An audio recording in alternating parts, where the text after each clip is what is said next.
सबसे पहले सर जानना चाहेंगे ऑपरेशनली बेटर क्वार्टर क्लियरली हम देख रहे हैं, तो सर एक ब्रेकअप अगर आप शेयर कर सके of volume versus value realisation. हाँ जी, थैंक यू।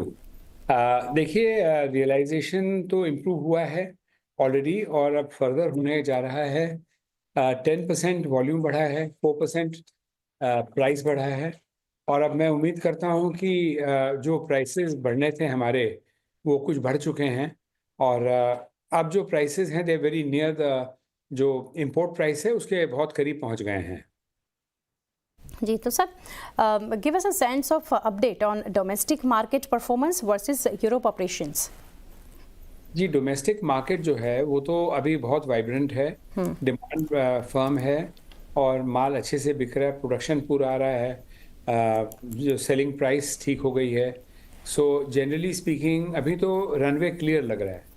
जी, तो सर यूरोप में कब हम देख सकते हैं टू टर्न अराउंड इफेक्टिवली, और वहाँ पे भी कुछ एक्सपेक्टेशंस है ऑफ एंटी डंपिंग ड्यूटी, तो उसके ऊपर क्या है डिटेल्स?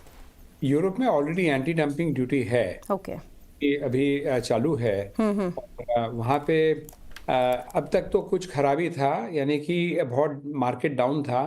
वहाँ नई गवर्नमेंट आई है और नई गवर्नमेंट ने अनाउंस किया है 100 बिलियन यूरोस को वो सिंक करेंगे इनटू रिन्यूएबल एनर्जी।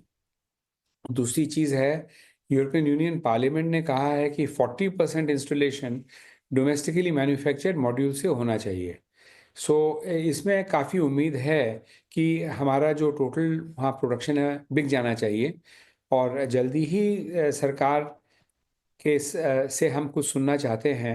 ये कहना पड़ेगा साथ साथ कि नई गवर्नमेंट पिछले हफ्ते ही स्वेर इन हुई है, तो कुछ समय लगेगा उनके मिनिस्टर्स को ऑफिस संभालना, पॉलिसी इशू करना, इसमें कुछ समय लगेगा।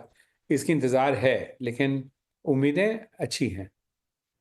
सर प्रदीप सर आगे जानना चाहेंगे, फाइनली जो हम देख रहे हैं ministry of finance has notified add for 5 years, तो सर इसको कैसे आप ये क्वांटिफाई, कैसे आप इम्पैक्ट देख रहे हैं, और डोमेस्टिक प्राइसेस जो है वो गोइंग फॉरवर्ड कहाँ आप देख रहे हैं? और साथ ही जानना चाहेंगे सर लोकल मॉड्यूल प्लेयर्स जो है उसमें क्या एक बाइंग हम देख रहे हैं शुरू होता?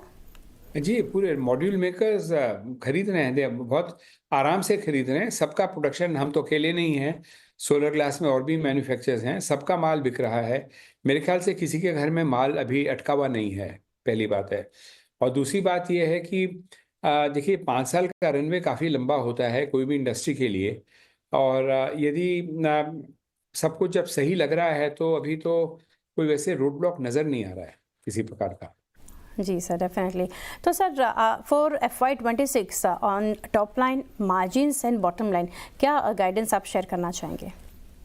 देखिए जी, ऐसा है कि ये तो रोज बदलता रहता है और मैं अभी के जो हालात हैं उसके बेसिस में मैं कह सकता हूँ कि 30% EBITDA संभव है। Sir any update on capacity expansion जो यहाँ से डिलेड होते दिख रहे both in India and abroad? City हम एक्सपैंड कर रहे हैं। एक नया प्लांट हमने 500 टन का परमिशन लिया था अपने बोर्ड से। हमने स्टॉक एक्सचेंज को भी 500 टन के प्लांट के बारे में बताया था। इसको जब हम अब गहराई से इन्वेस्टिगेट कर रहे हैं तो ऐसा लगता है कि 500 से ज़्यादा हो जाएगा प्रोडक्शन, और प्राइसेस भी कुछ बढ़े हैं। तो दोनों ही चीज़ कुछ बढ़ा है, लेकिन इसके बाद भी बहुत अट्रैक्टिव लग रहा है। और हम जल्दी से बोर्ड मीटिंग करेंगे। बोर्ड मीटिंग करके इसको स्टॉक एक्सचेंज को इन्फॉर्म करके फिर मैं पब्लिकली बोल सकता हूँ। लेकिन 500 टन का तो है ही है, इससे कुछ ज़्यादा ही होगा, इससे कम नहीं होगा। जी सर, GMP को लेकर यहाँ से गुड मैन्युफैक्चरिंग प्रैक्टिस को लेकर क्या एक आउटलुक है, और ऑपरेशनली आप कैसे देख रहे हैं? देखिए ऐसा है, GMB में अब एक कुछ और आपको बता रहा हूँ यूरोप के बारे में। इटली और ऑस्ट्रिया में जो हम उम्मीद कर रहे हैं जर्मनी से, वो ऑलरेडी हो चुका है। इटालियन गवर्नमेंट, ऑस्ट्रियन गवर्नमेंट ने अनाउंस किया है कि डोमेस्टिकली मैन्युफैक्चर्ड सोलर मॉड्यूल्स के ऊपर वो क्या सपोर्ट करेंगे। इसकी वजह से जो एग्जिस्टिंग फैक्ट्रीज हैं जो मॉड्यूल्स बना रही हैं, अब सबका माल बिक रहा है ऑस्ट्रिया में और इटली में। तो यहाँ पे ऑलरेडी काम चालू हो गया है। और ये इन इन अब हम जो सोच रहे हैं कि हम अनिल ग्लास को इंपोर्ट करके हमारी फैक्ट्री में प्रोसेस करेंगे, मतलब टेम्परिंग करेंगे, कोटिंग करेंगे और उसको हम डोमेस्टिकली मैन्युफैक्चर्ड ग्लास के तौर पे बेचेंगे। ये करने से अभी जो हमारे लॉस लग रहा है हर महीने, वो काफ़ी उसमें सुधार हो जाना चाहिए। तो वो एक जो लॉस है वो अभी कुछ कंट्रोल में आना चाहिए। वो हम जुलाई से सोचें करने के लिए ऐसा। जी sir, Pradeep sir, last time जैसे आपने मेंशन किया था that Q4 and Q1 will be much better versus Q3, क्या सर आपको लग रहा है, is it on track? It is on track. जी। And sir, sense of domestic demand versus supply आपसे जानना चाहेंगे, और अभी प्राइसेस कैसे पैन आउट होता आप देख रहे हैं? देखिए, आज भी जो माल आ रहा है करीब 50% of the consumption is coming from import. सारे इंडियन मैन्युफैक्चरर आ गए, उसके बावजूद भी अब हो सकता है 40% हो, 50% हो, वो माल अभी इम्पोर्ट में ही मीट हो रहा है। सो इसलिए डिमांड की तो कोई शॉर्टेज है ही नहीं। और जो प्राइसेस अब सही हो गए हैं, तो इसमें कोई किसी प्रकार का कोई ब्लॉक नज़र नहीं आ रहा है। सर, आगे सर जानना चाहेंगे यहाँ से डेट को लेकर, टोटल क्वांटम ऑफ लोन्स जो लिए है टेकन बाय GMB, तो अभी remaining debt post repayment to HSBC and HDFC bank, वो कैसे देख रहे हैं? जी, हमने सारा डेट रीपे कर दिया जी। आज। हमारे टोटल डेट कंपनी में 300 करोड़ के आसपास रह गया है आफ्टर रीपेमेंट ऑफ डेट। तो अभी डेट कोई हैवी नहीं है हमारा, और डेट कंफर्टेबल है फिलहाल। Okay sir.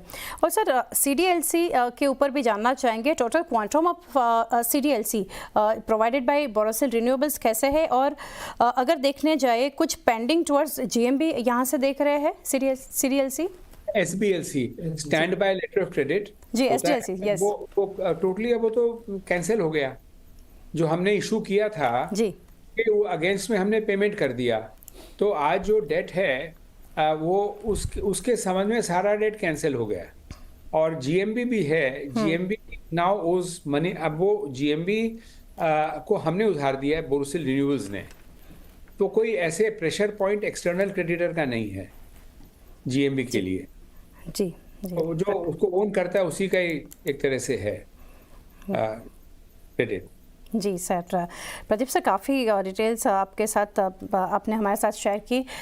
Thank you for connecting sir, and best wishes for coming quarters. Thank you. Thank you very much. Thank you.